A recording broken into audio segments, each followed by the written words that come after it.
नमस्कार, आप देख रहे हैं न्यूज़ वन इंडिया। मैं हूं आपके साथ ऋतु तोमर। बुलेटिन की शुरुआत करेंगे बड़ी खबर के साथ। गाजियाबाद से सबसे बड़ी खबर, मुरादनगर में शमशान घाट का लेंटर गिरा, 18 लोगों की मौत इस हादसे में और अब तक 30 से ज्यादा लोगों को मलबे से निकाला गया है। घायलों को अस्पतालों में भर्ती करा दिया गया है। अंतिम संस्कार में शामिल होने आए थे ये सभी लोग और तभी ये लेंटर गिर गया और इस बड़े हादसे में कई लोगों की मौत हो गई है और 30 से ज्यादा लोगों को अभी तक मलबे से निकाल लिया गया है। हालांकि घायलों को अस्पताल में भर्ती करा दिया गया है जहां पर इलाज जारी है। तो 18 लोगों की मौत इस हादसे में हुई। बारिश की वजह से शमशान घाट का ये लेंटर गिरा। सीएम योगी ने गाजियाबाद हादसे पर दुख भी व्यक्त किया है। सीएम योगी ने मुआवजे का ऐलान करते हुए मृतकों के परिजनों को 2-2 लाख रुपए का मुआवजा देने की घोषणा की है और साथ ही काम में कमी होने की वजह से आपको बता दें कि हादसा हुआ। हादसे के पीछे जो सामने वजह आई है वो है बड़ी लापरवाही।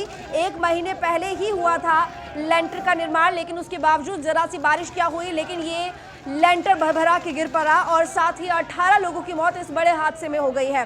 30 से ज्यादा लोग अब तक निकाले जा चुके हैं मलबे से और लगातार रेस्क्यू ऑपरेशन जारी है। न्यूज़ वन इंडिया से आईजी प्रवीण कुमार ने ये बात बोली है। तो 1 महीने पहले लेंटर का निर्माण हुआ, वजह आई है पीछे इस हादसे के वो है काम में कमी, क्योंकि 1 महीने पहले ही निर्माण हुआ था। उसके बावजूद बारिश के बाद ये लेंटर गिर पड़ा जिसकी वजह से अंतिम संस्कार में शामिल होने गए ये लोग उस हादसे का शिकार हो गए और इस हादसे में 18 लोगों की मौत हो गई।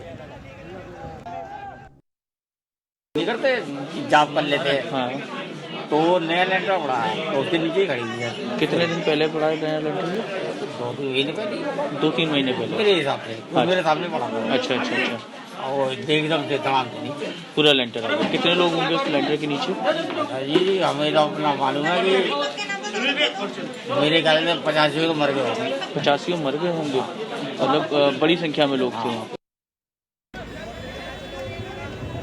क्योंकि 18 लोगों की मौत इस हादसे में हुई है और अभी भी मृतकों की संख्या बढ़ सकती है। ये आंकड़ा बढ़ सकता है। लगातार आंकड़े बढ़ते जा रहे हैं। शुरुआत में जो आंकड़ा आया था वो था 5 लोगों का कि 5 लोगों की इस हादसे में मौत हो गई है, लेकिन धीरे धीरे करके ये आंकड़ा अब 18 पे पहुंच चुका है। 30 से ज्यादा लोग ऐसे हैं जो कि मलबे से निकाले जा चुके हैं। कई लोग गंभीर हालत में अस्पताल में भर्ती कराए गए जहां उनका इलाज चल रहा है। और वहीं आपको बता दें कि न्यूज़ वन इंडिया से आईजी प्रवीण कुमार ने ये कहा है कि आज ही जांच कर शासन को रिपोर्ट भेजेंगे, दोषियों पर कड़ी कार्रवाई भी होगी। लेकिन सबसे बड़ी बात कि इस बड़े हादसे में आखिर लापरवाही किसकी? 1 महीने पहले ही निर्माण कार्य हुआ और 1 महीने बाद ही जरा सी बारिश में ये पूरा का पूरा ढांचा गिर पड़ा, लेंटर गिर पड़ा और जिसकी वजह से जो लोग अंतिम संस्कार में शामिल होने पहुंचे थे वो इस बड़े हादसे का शिकार हो गए और 18 लोगों को अपनी जान गंवानी पड़ी। हालांकि 18 अब तक का आंकड़ा है जिनकी मौत हुई है। ये आंकड़ा बढ़ भी सकता है। फिलहाल रेस्क्यू ऑपरेशन जारी है। लगातार कोशिश की जा रही है कि अगर मलबे के अंदर लोग फंसे हैं तो उनको निकाला जा सके, लेकिन रेस्क्यू ऑपरेशन में दिक्कत है क्योंकि बारिश लगातार हो रही थी, इसी वजह से काफ़ी परेशानी हुई। आपको बता दें कि ये सभी लोग अंतिम संस्कार में शामिल होने पहुंचे थे और जिसके बाद बारिश हो रही थी और बारिश की वजह से ही जो लेंटर था वो गिर पड़ा। बारिश से बचने के लिए भी ये तमाम लोग उस जगह पर लेंटर के अंदर शरण लिए थे।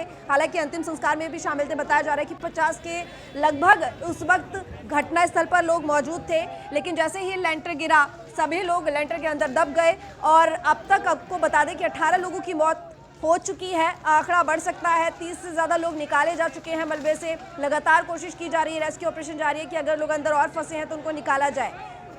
तो कई लोग गंभीर रूप से घायल हैं, अस्पताल में इलाज चल रहा है, लेकिन ये इतनी बड़ी चूक है जिस चूक के पीछे वजह है भ्रष्टाचार।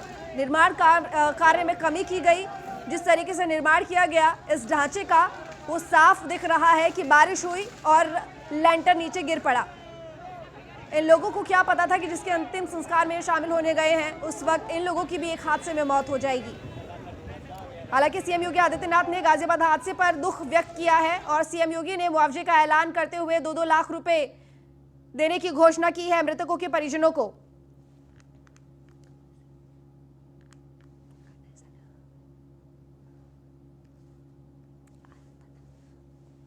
तो हमारे साथ इस वक्त हमारे संवाददाता गौरव यादव जुड़े हुए हैं घटनास्थल से। गौरव, फिलहाल क्या कुछ चल रहा है, किस तरह की स्थिति? क्या रेस्क्यू ऑपरेशन अभी भी जारी है या खत्म हो चुका है?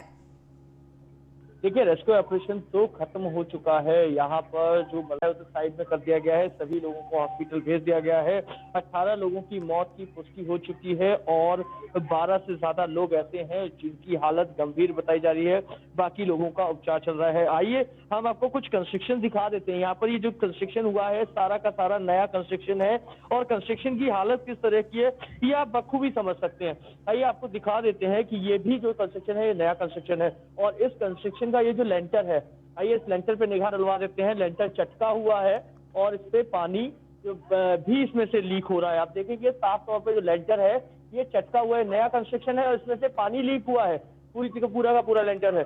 और यही दूसरी तरफ आप देखेंगे कि इधर ये नया कंस्ट्रक्शन हुआ है। यहाँ पर जो अंतिम संस्कार किया था उसके बाद यहाँ पर एक कॉरिडोर बना हुआ था। उस कॉरिडोर में सब लोग यहाँ पर पूजा याचना कर रहे थे, शांति की प्रार्थना कर रहे थे आत्मा की। और उसी दौरान हादसा होता है और बड़ा लेंटर, इतना ही बड़ा जिस तरीके का ये लेंटर है आप देखेंगे इस लेंटर को, इसी तरीके का एक कॉरिडोर हुआ करता था 40 फुट लंबा, जो कॉरिडोर भर कर नीचे गिर गया।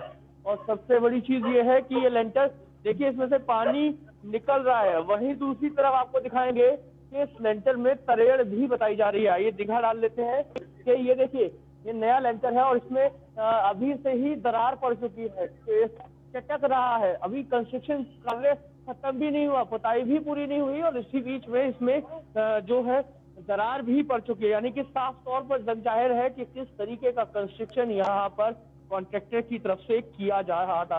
सबसे बड़ी लापरवाही ये है कि बिना जेई के, बिना किसी संबंधित अधिकारी के हुए कोई भी गवर्नमेंट ऑफिसर यहाँ पर तैनात नहीं था, उसके बावजूद कंस्ट्रक्शन किया जा रहा था। कॉन्ट्रैक्टर अपनी मनमाफी क्या मटेरियल लगाना है क्या नहीं लगाना, इसके मानकों को जांचने के लिए अधिकारी जो सरकारी रूप से अधिकारी यहाँ पर तैनात होता है जेई, वो यहाँ था ही नहीं। मुरादनगर तहसील नगर पालिका में कोई जेई ही तैनात नहीं था। मोदी नगर से जो अटैच किए गए थे चंद्रपाल, वो 2 महीने पहले रिटायरमेंट हो गया। और गौरव, यहाँ पे काम, इस शमशान घाट में काम सरकार की तरफ से हुआ था, यानी कि कोई प्राइवेट कॉन्ट्रैक्टर नहीं था, कोई निजी ठेकेदार नहीं था जिसने ये काम करा है।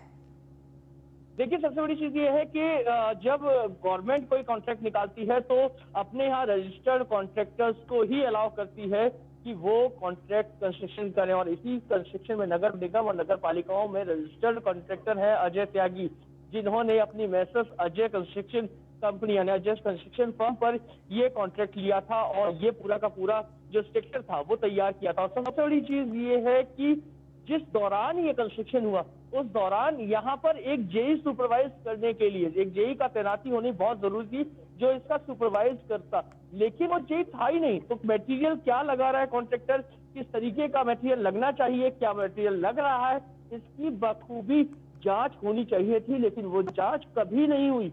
और वही लापरवाही है कि आज एक बड़ा हादसा हुआ है। जी बिल्कुल गौरव, और इसकी चूक से कितने परिवारों को इसका हर्जाना भुगतना पड़ा है। इतनी बड़ी चूक, इतना बड़ा भ्रष्टाचार कि किसी चीज का निर्माण हो रहा है तो वहां चेकिंग करने के लिए कोई सुपरवाइज करने के लिए पहुंचता ही नहीं है। अब क्या कार्रवाई हो रही है, आखिर किस तरीके से काम होता है। 1 महीने पहले किसी ढांचे का निर्माण होता है और जरा सी यहाँ पर बारिश नहीं हुई कि पूरा का पूरा ढांचा भरभरा के गिर पड़ा। इतने लोग जो वहां मौजूद थे वो उसका शिकार हो गए। किसकी जवाबदेही इस पर? देखिए सबसे बड़ी चीज ये है कि यदि जेई नहीं थे तो फिर और अधिकारी तो थे, यहाँ चेयरमैन भी थे और यहाँ पर जो ईओ थी नगर पालिका की वो भी आ सकती थी, लेकिन ना चेयरमैन जो कि जनप्रतिनिधि होता है, जनता की तरफ से चुन के लाया जाता है, वो तक इस कंस्ट्रक्शन को देखने नहीं आए।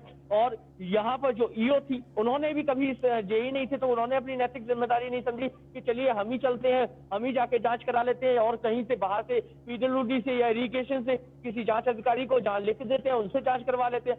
यानी कि यदि कंस्ट्रक्शन की जांच की यदि कोशिश की जाती है या मटेरियल को परखने की समझने की कोशिश की जाती तो कई बार देखा जाता है कि जब कोई कंस्ट्रक्शन करता है तो उसकी जांच करने के लिए यदि आरईएस कंस्ट्रक्शन करता है, सिंचाई विभाग कंस्ट्रक्शन करता है, पीडब्ल्यूडी कंस्ट्रक्शन करता है, तो किसी अन्य विभाग से उसके जो मटेरियल लग रहा होता है, उसके जो कॉन्ट्रैक्टर काम कर रहे होते हैं, उनकी जांच कराई जाती है, उनका सैंपल्स लिए जाते हैं और किस तरीके का वो मटेरियल लगा रहे हैं उसके लिए भी जांच कई 3 से 4 बार जांच कराई जाती है। लेकिन ये पूरा का पूरा कंस्ट्रक्शन होता है जिसमें जेई तैनात नहीं है और जो नगर पालिका गौरव, मेरा सवाल यही है कि आखिर इस पूरी घटना पर अब जवाबदेही किसकी है? इतनी बड़ी लापरवाही हुई है। जैसे कि आपने बताया, रजिस्टर्ड कॉन्ट्रैक्टर होते हैं, वही काम करते हैं, जेई नहीं पहुंचा, कोई सुपरवाइज करने के लिए नहीं पहुंचा, जिसकी भी रिस्पॉन्सिबिलिटी थी, जिसकी भी जिम्मेदारी थी। अब किस पर कार्रवाई होगी? किसकी जवाबदेही होगी? किससे जवाब मांगा जाएगा? उन परिवारों को क्या जिन्होंने अपने परिवार के सदस्यों को खो दिया? देखिए, सबसे बड़ी चीज ये है कि आज कमिश्नर और आईजी को शाम तक ही इस पे पूरी अपनी विस्तृत रिपोर्ट तैयार करके शासन स्तर तक भेजनी है। लेकिन वहीं दूसरी तरफ जो ईओ हैं उनको इसमें दोषी माना जाएगा, क्योंकि उनकी सीधी सीधी लापरवाही है। वहीं दूसरी तरफ यदि देखा जाए, जो इसमें जेई जो मोदी नगर से अटैच किए गए थे चंद्रपुर, वो भी इसमें दोषी है, क्योंकि वो भी, उनको यदि अटैच किया गया था तो उनको यहाँ आना चाहिए था, सैंपल की जांच करनी चाहिए थी और उसकी रिपोर्ट शासन स्तर तक भेजनी चाहिए थी यदि मटेरियल सही नहीं था तो।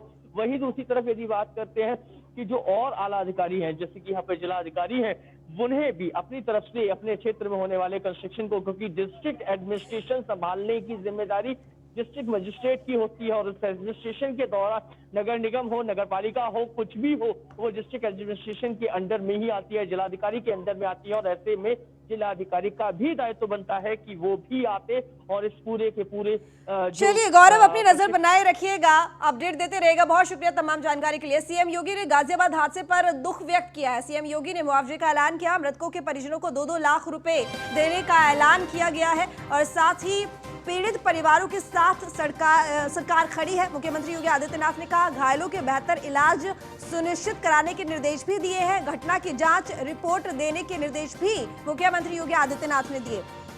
तो गाजियाबाद में दर्दनाक हादसा हुआ, जिसके बाद मुख्यमंत्री योगी आदित्यनाथ ने दुख व्यक्त करते हुए अधिकारियों को निर्देश दिए और साथ ही घायलों को बेहतर इलाज कराने के निर्देश और मृतकों को 2-2 लाख रुपए देने का ऐलान भी किया गया है। तो घटना की जांच रिपोर्ट देने के निर्देश मुख्यमंत्री योगी आदित्यनाथ ने दिए।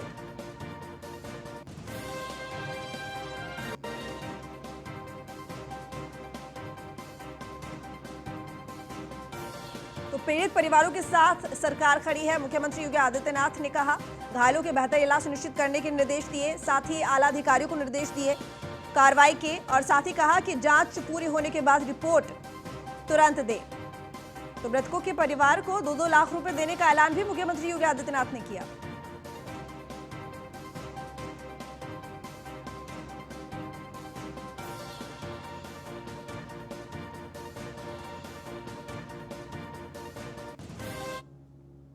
तो वहीं लेंटर हादसे में इस वक्त का बड़ा अपडेट आपको दे देते हैं। अजय त्यागी कॉन्ट्रैक्टर ने कंस्ट्रक्शन का काम किया था। अजय त्यागी ने मार्च में कंस्ट्रक्शन का कार्य लिया था। शमशान घाट में अभी भी काम चल रहा था, यानी कि काम अभी भी पूरा नहीं हुआ था। अजय त्यागी नाम की फर्म को यह ठेका दिया गया था शमशान घाट के निर्माण कार्य का और काम अभी भी चल रहा था, काम पूरा नहीं हुआ था।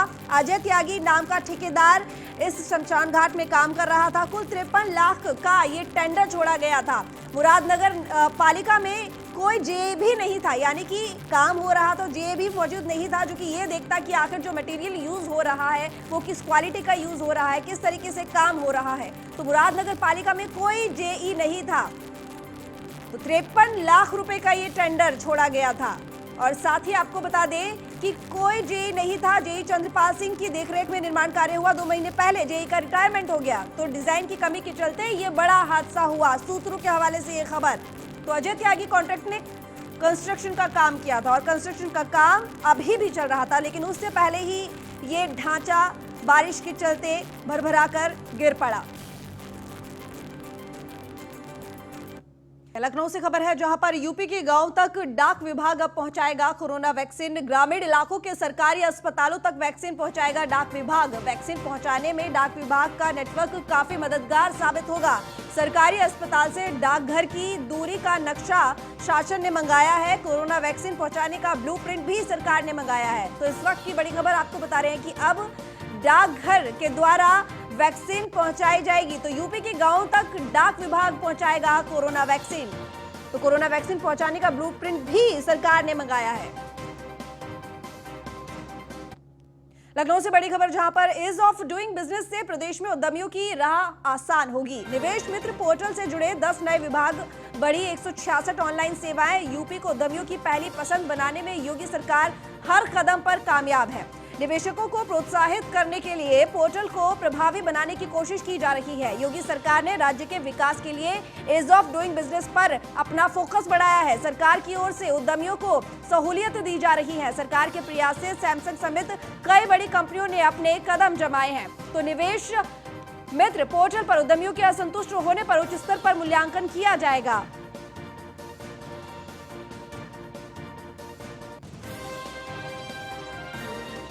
तो पेप्सिको इंडिया और साथ ही जुबिलेंट लाइफ साइंस, पार्ले एग्रो, एलजी इलेक्ट्रॉनिक्स जैसी कंपनियों ने निवेश मित्र पोर्टल की प्रशंसा भी की है।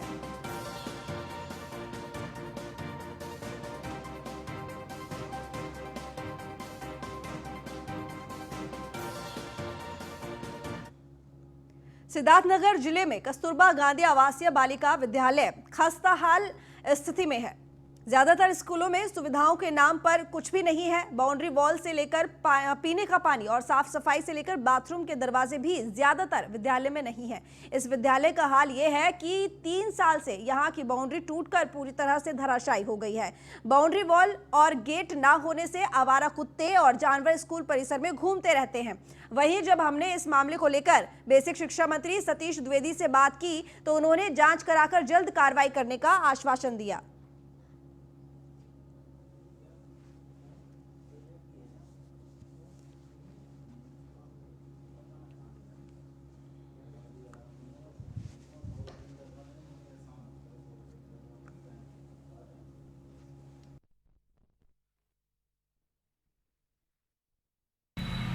इसके विषय में आप बता रहे हैं, हमको जानकारी हो रही है, हम उसको पता करके और इस पर कार्रवाई करा देंगे। जो कमियां होंगी उसको पूरा करा देंगे। सर लगभग 2 माह का टाइम हो गया आपको यहाँ आए हुए, अभी तक आपको इतना टाइम नहीं मिला कि वहाँ स्कूल का निरीक्षण करें?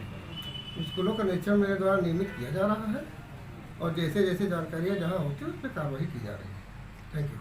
एक चीज़ और है, वहाँ पे जो है जो वार्डन है उसका आरोप है कि जो मेंटेनेंस का पैसा है वो भी नहीं मुझे मिलता, इसलिए सफाई या इस तरह से कुछ भी हम नहीं कर पा रहे। मैं इसको दिखवा लेता हूँ। नोएडा में अगर आप अपने बच्चों से जबरन भीख मंगवाते हैं तो आपकी अब खैर नहीं, क्योंकि निर्देशों का पालन करते हुए पुलिस कार्रवाई करने को बाध्य होगी। बच्चों से ऐसा ना कराने के लिए पुलिस की ओर से जागरूकता अभियान भी चलाया जा रहा है। गौतम बुद्ध नगर जिले में पुलिस महानिदेशक उत्तर प्रदेश लखनऊ और अपर पुलिस महानिदेशक महिला और बाल सुरक्षा संगठन के आदेश के अनुपालन में बाल भिक्षावृत्ति की रोकथाम के लिए 15 दिवसीय जागरूकता अभियान चलाया जा रहा है। पुलिस उपायुक्त बाल और महिला सुरक्षा द्वारा मलिन बस्ती सेक्टर 63 कमिश्नरेट गौतम बुद्ध नगर में झुग्गी झोपड़ियों में रहने वाले लोगों के लिए एक जागरूकता कार्यक्रम आयोजित किया गया है।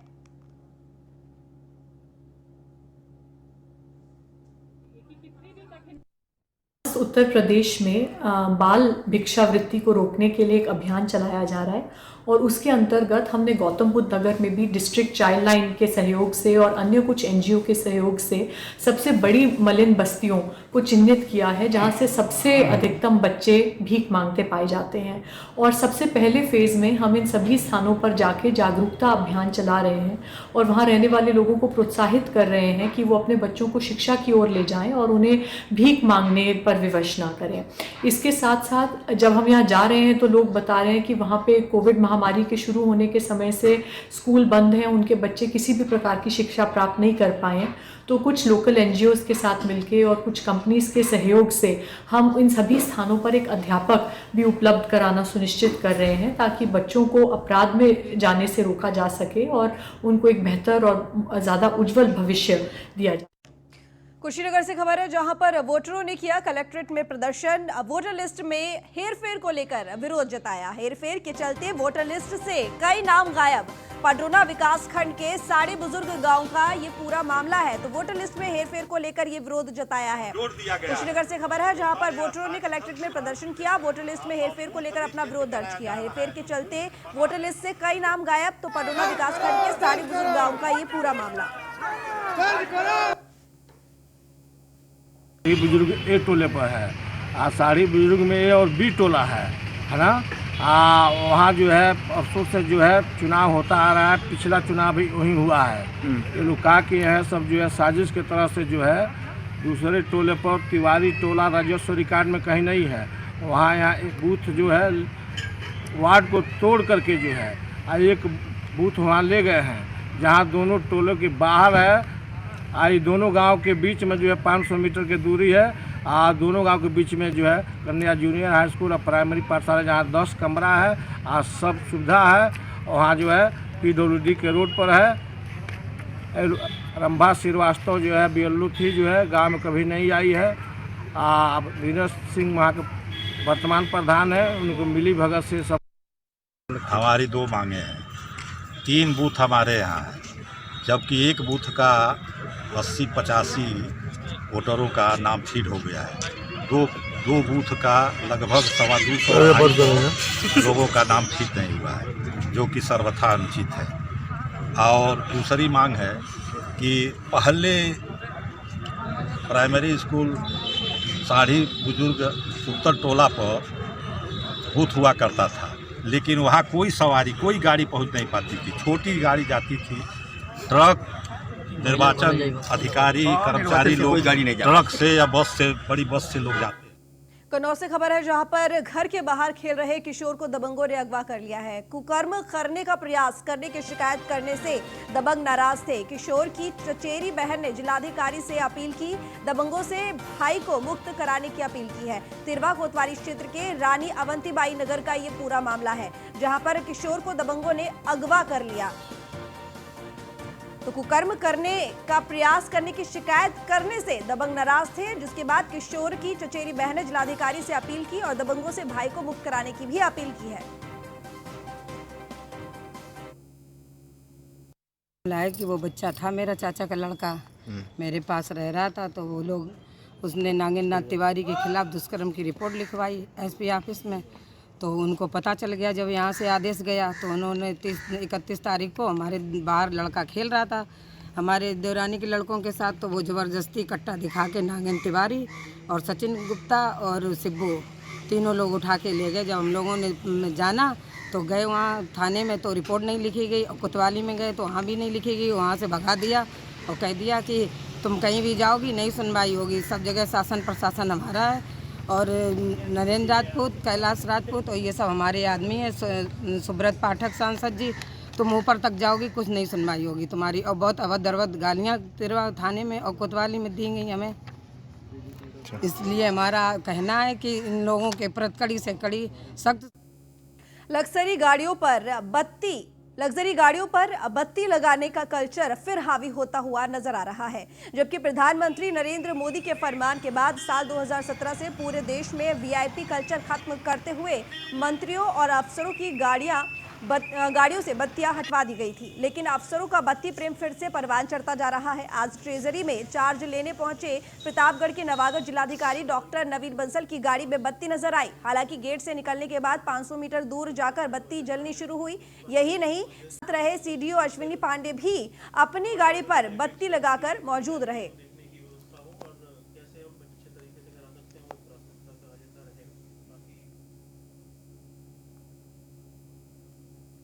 उत्तर प्रदेश में प्रयागराज पुलिस के लिए एक तस्वीर आफत बन गई है। दरअसल प्रयागराज के मेला क्षेत्र में एक बाइक पर एक आदमी के साथ 3 पुलिसकर्मी बैठकर जाते हुए दिखाई दे रहे हैं और इस फोटो को किसी राहगीर ने खींचकर ट्विटर पर ट्वीट कर दिया है।